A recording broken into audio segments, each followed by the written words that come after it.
अकबरपुर की यही पुकार, अकबरपुर की यही पुकार। क्षेत्रीय अध्यक्ष भारतीय जनता पार्टी श्री प्रकाश पाल जी, प्रदेश सरकार में मेरे सहयोगी मंत्रीगण श्री नंदगोपाल गुप्ता नंदी जी, श्री राकेश सचान जी, श्री असीम अरुण जी, श्रीमती प्रतिभा शुक्ला जी, श्री अनूप वाल्मीकि जी, माननीय सांसद श्री सत्यदेव पचौड़ी जी, माननीय सांसद श्री देवेंद्र सिंह भोले जी, महापौर श्रीमती परमिला पांडे जी, माननीय विधायकगण श्री महेश त्रिवेदी जी, श्री सुरेंद्र मैथानी जी, श्री राहुल बच्चा सोनकर जी, अभिजीत सिंह सांगा जी, श्रीमती नीलिमा कटियार जी, श्रीमती सरोज कुरील जी, श्री अरुण पाठक जी, श्री सलील बिश्नोई जी, श्री अविनाश सिंह चौहान जी और जिला पंचायत के अध्यक्ष श्रीमती स्वप्निल वरुण जी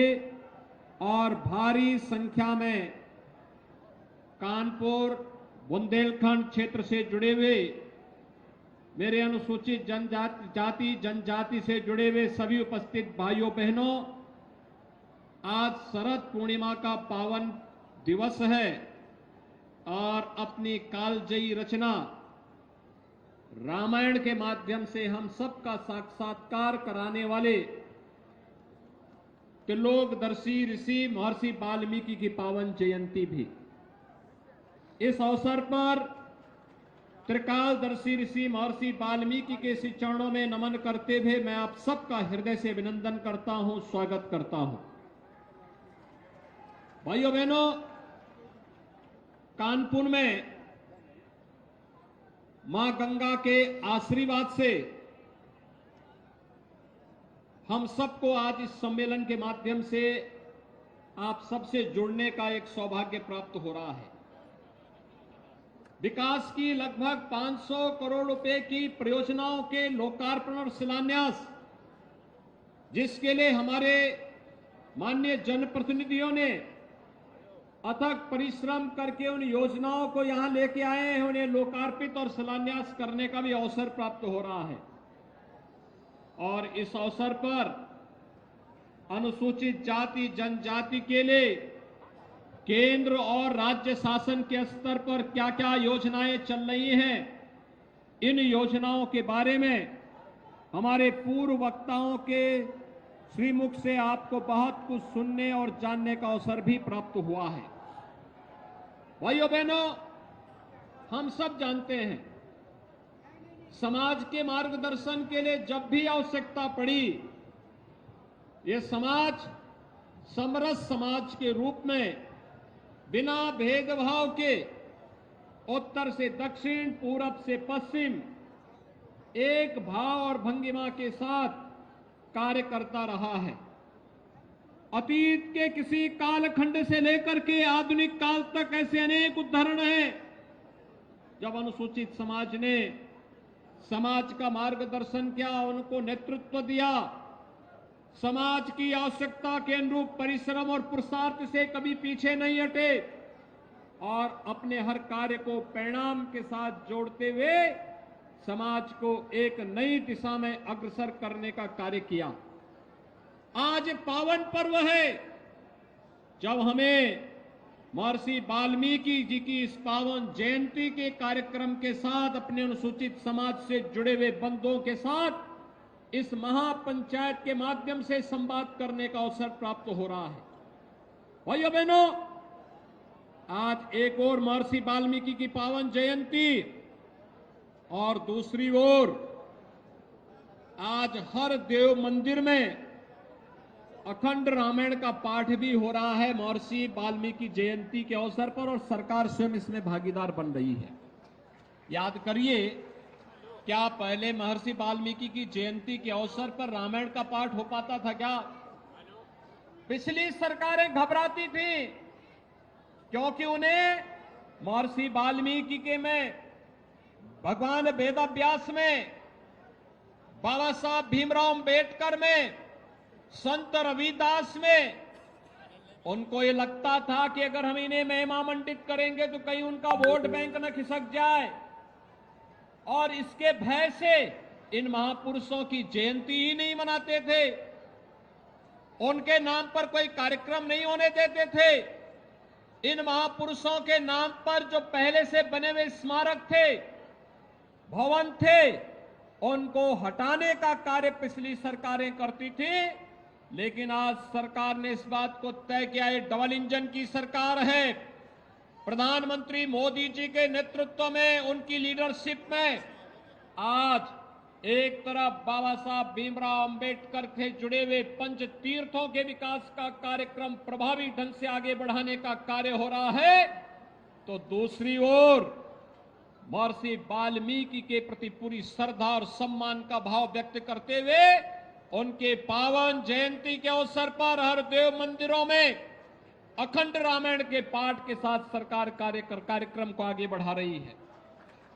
भाइयों बहनों, भगवान राम के चरित्र को दुनिया के सामने लाने का श्रेय अगर किसी एक त्रिकालदर्शी ऋषि को जाता है तो महर्षि वाल्मीकि को जाता है।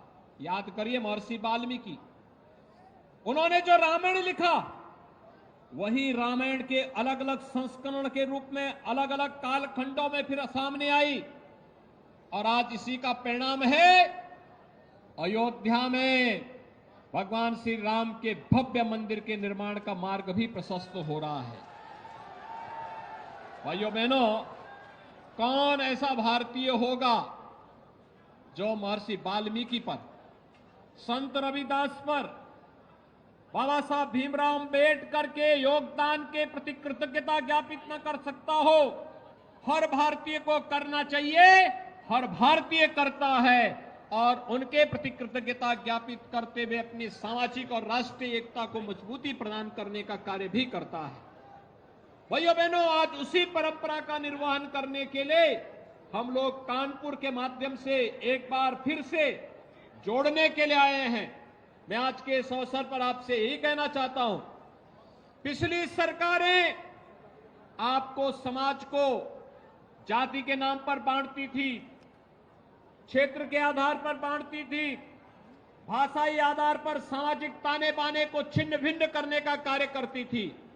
लेकिन डबल इंजन की भारतीय जनता पार्टी की सरकार आज प्रधानमंत्री मोदी जी के नेतृत्व में सबका साथ और सबके विकास के अपने मंत्र के साथ शासन की योजनाओं को प्रभावी ढंग से हर तबके को देने का कार्य कर रही है।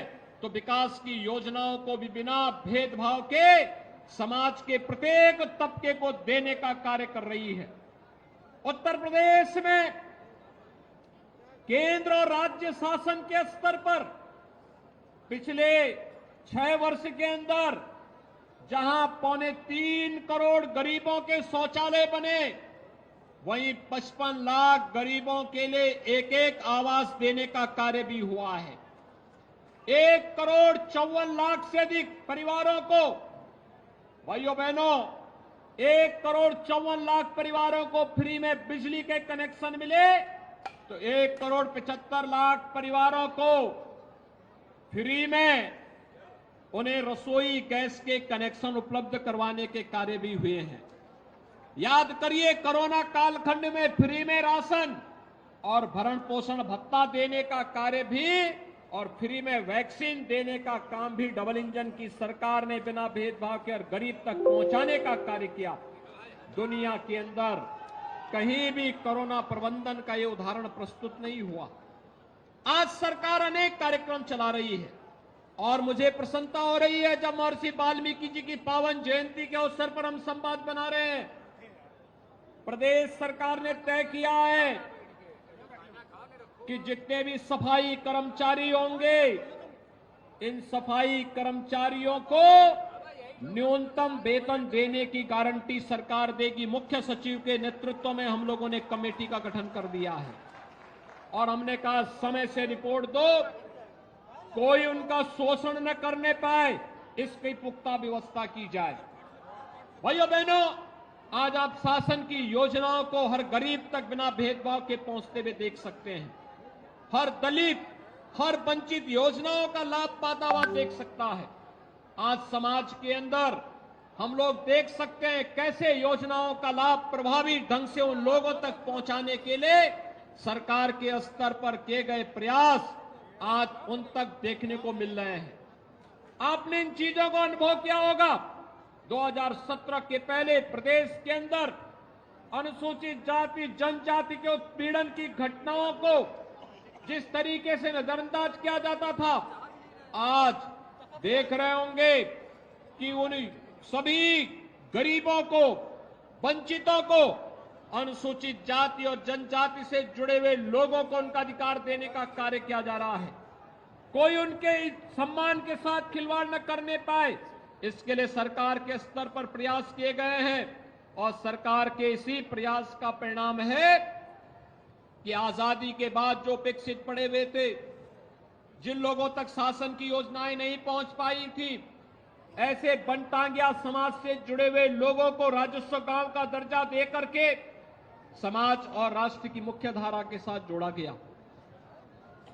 चेरो हो, थारू है, मुसहर है, वनवासी है, बुक्सा है, ये जितनी भी जनजातियां थी, अनुसूचित जाति से जुड़ी हुई जातियां थी, जिनको शासन की योजनाओं के साथ 70 वर्षों में नहीं जोड़ा गया था, उन लोगों को योजनाओं के साथ जोड़ने का कार्य किया गया।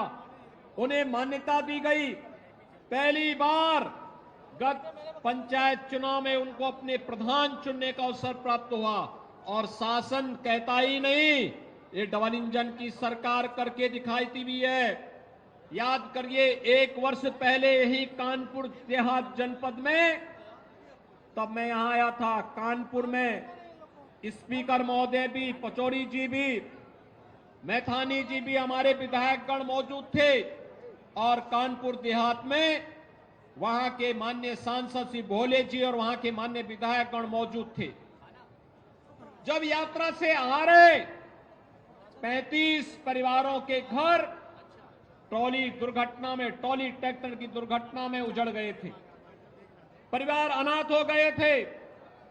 उनके सामने जीवन का संकट खड़ा हो गया था और तब मैं स्वयं आया था। मैंने कानपुर और कानपुर देहात दोनों जगह का दौरा किया था। और भाइयों बहनों, आज महर्षि वाल्मीकि जी के नाम पर वहां पर उनके लिए पूरी एक टाउनशिप बसा दी गई है। उनके लिए एक एक मकान दे दिए गए हैं। याद करिए, इन गरीबों के लिए जिनका मकान न हो, उसके लिए एक मकान मिल जाए सिर ढकने के लिए, वही दुनिया है। एक गरीब जिसके पास अपना शौचालय नहीं, उसको शौचालय मिल जाए, वही उसके लिए दुनिया है। एक नौजवान जिसके पास रोजगार नहीं, अगर उसके हाथ को कार्य मिल जाए, यही उसका सम्मान है, यही उसके लिए दुनिया है। एक बेटी जिसको सुरक्षा चाहिए, उसको सुरक्षा की गारंटी मिल जाए, यही उसके लिए दुनिया है। और भाइयों बहनों, एक वंचित, एक गरीब, एक दलित जो सम्मान जिसको प्राप्त नहीं हो रहा था, अगर उसे शासन और समाज मिलकर के सम्मान के साथ आगे बढ़ने के लिए एक अवसर देता है, तो उसके लिए दुनिया की सारी खुशियां उसको प्राप्त हो जाती हुई दिखाई देती हैं। और आज ये डबल इंजन की सरकार इसी को ध्यान में रख करके अपने कार्यक्रमों को आगे बढ़ाने का कार्य कर रही है। भाइयों बहनों, इन्हीं योजनाओं को लेकर के हम आज आगे बढ़कर के कार्य कर रहे हैं। और इसका लाभ आपने आज देखा होगा। वेदाभ्यास के नाम पर बसाया गया यह टाउनशिप, जो 1 वर्ष पहले उजड़ गए थे, उन लोगों को आज फिर से अपने घर प्राप्त हो चुके हैं। उन चेहरों की मुस्कान को देख करके आप अंदाजा लगा सकते हैं कि वे चेहरे भी आज इस बात को मानते हैं कि देखिए, हो सकता है आपदा की चपेट में, किसी एक्सीडेंट की चपेट में उनके परिवार आ गए थे, और सरकार वही जो संकट में आपके साथ खड़ी हो सकती हो। ये डबल इंजन की सरकार संकट में खड़ी होने वाली सरकार है। ये सरकार वो नहीं जो वोट के लिए इस्तेमाल करती हो और उसके बाद भूल जाती हो। पहले यही होता था। 17 के पहले वोट बैंक के रूप में जाति के नाम पर अपने परिवार को बढ़ावा देने का कार्य होता था। समाज के सामाजिक ताने बाने को छिन्न भिन्न करने का प्रयास होता था। लेकिन आज सामाजिक ताने बाने को छिन्न भिन्न करने नहीं, बल्कि समाज की मुख्य धारा के साथ जोड़ करके प्रधानमंत्री मोदी जी के मंत्र सबका साथ और सबके विकास के भाव के साथ जोड़ने के लिए भारतीय जनता पार्टी एक समरस समाज के निर्माण की कार्रवाई को आगे बढ़ा रहा है।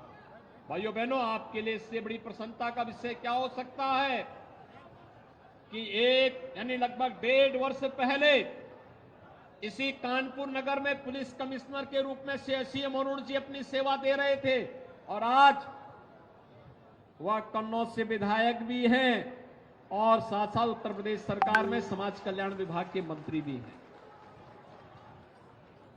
आपने देखा होगा बदलते हुए भारतीय जनता पार्टी कैसे एक एक व्यक्ति का हाथ पकड़ करके आगे बढ़ाने का कार्य कर रहे हैं। 1.5 वर्ष पहले राहुल बच्चा सोनकर यहां घूमता था, आज विधायक है। आज आप देख रहे होंगे राहुल बच्चा सोनकर के पिता श्री राम जन्मभूमि आंदोलन के दौरान शहीद हो गए थे और उस समय ऐसा लगता था, लोग ये मानते थे परिवार अनाथ हो गया। लेकिन ये भारतीय जनता पार्टी है, किसी को अनाथ नहीं होने देती है, उसके साथ खड़ी होती है, पूरी मजबूती के साथ खड़ी होती है। जब हम एक बार हाथ पकड़ते हैं तो भाइयों बहनों फिर हाथ छोड़ते नहीं हैं, उन्हें सम्मान के साथ आगे बढ़ाने का कार्य भी करते हैं। आपने यहां पर इस बात को देखा होगा कि यहां पर हमारी एक मंत्री कोरोना कालखंड में असमय काल कलवित हो गई थी। आज उनकी सुपुत्री श्रीमती स्वप्निल वरुण जिला पंचायत अध्यक्ष के रूप में है और जिला पंचायत अध्यक्ष के रूप में नेतृत्व दे रही है। यह है सबका साथ और सबके विकास का भाव। हम अधूरे रास्ते में नहीं छोड़ते और यही कारण है कि जब प्रधानमंत्री मोदी जी को गुजरात के मुख्यमंत्री के बाद प्रधानमंत्री पद का अवसर प्राप्त हुआ, उन्होंने एक ही बात कही थी, हमारी सरकार बिना भेदभाव के शासन की योजनाओं का लाभ समाज के हर तबके को देगी। गरीब भी था, गांव भी था, दलित भी था, वंचित भी था, महिलाएं भी थी, युवा भी थे उनके एजेंडे के तहत। और सबसे पहला कार्य किया, बाबा साहब भीमराव अंबेडकर के प्रति सम्मान व्यक्त करते हुए पंच तीर्थों के विकास के लिए कार्य योजना बनाना। भाइयों बहनों, पंच तीर्थ किस रूप में विकसित हो रहे हैं आज ये आप सबके सामने है। बाबा साहब भीमराव अंबेडकर से जुड़े हुए आपने देखा होगा मऊ जहां जन्म हुआ था मध्य प्रदेश में, भव्य स्मारक बाबा साहब भीमराव अंबेडकर का बना हुआ है। बाबा साहब भीमराव अंबेडकर ने अपने सार्वजनिक जीवन को दिल्ली में जिस सदन में बैठ करके व्यतीत किया था, वहां पर बाबा साहब भीमराव अंबेडकर का भव्य स्मारक, बाबा साहब भीमराव अंबेडकर ने इंग्लैंड में जाकर के अपनी उच्च शिक्षा जहां अर्जित की थी, वहां पर उसे भवन को खरीद करके अनुसूचित जाति के युवाओं के लिए स्कॉलरशिप दे करके उनके लिए छात्रावास की सुविधा और गेस्ट हाउस की सुविधा के साथ साथ बाबा साहब भीमराव अंबेडकर का स्मारक इंग्लैंड में भी बनाने का काम हुआ। बाबा साहब ने जहां दीक्षा ली थी, नागपुर में स्मारक बनाने का काम और चैत्य भूमि मुंबई में भी यह कार्य हुआ है। भव्य स्मारक बाबा साहब भीमराव अंबेडकर का बनाया गया। दिल्ली में बाबा साहब भीमराव अंबेडकर का बाबा साहब भीमराव अंबेडकर अंतर्राष्ट्रीय केंद्र का निर्माण भी मोदी जी के नेतृत्व में केंद्र की सरकार ने किया है और उसी तर्ज पे उत्तर प्रदेश में भी बाबा साहब भीमराव अंबेडकर का भव्य स्मारक बनाने का कार्य उत्तर प्रदेश सरकार कर रही है। भाइयों बहनों, उत्तर प्रदेश सरकार केवल यहीं तक सीमित नहीं है। उत्तर प्रदेश सरकार ने संत रविदास जी के पावन जन्मस्थल शीर गोवर्धन में, वाराणसी में भी संत रविदास जी की भव्य स्मारक बनाने के एक बड़े कार्यक्रम को आगे बढ़ाया है। आज महर्षि वाल्मीकि जी की पावन जयंती है। लालापुर, जहां पर महर्षि वाल्मीकि की साधना स्थली के रूप में और उनकी जन्मस्थली के रूप में जो क्षेत्र विख्यात है, लालापुर में आज अनेक कार्यक्रम चल रहे हैं। वहां के सुंदरीकरण की एक व्यापक कार्य योजना और चित्रकूट जनपद में उस पहाड़ी पे चढ़ने के लिए रोपवे के निर्माण के कार्यक्रम को भी राज्य सरकार आगे बढ़ा रही है।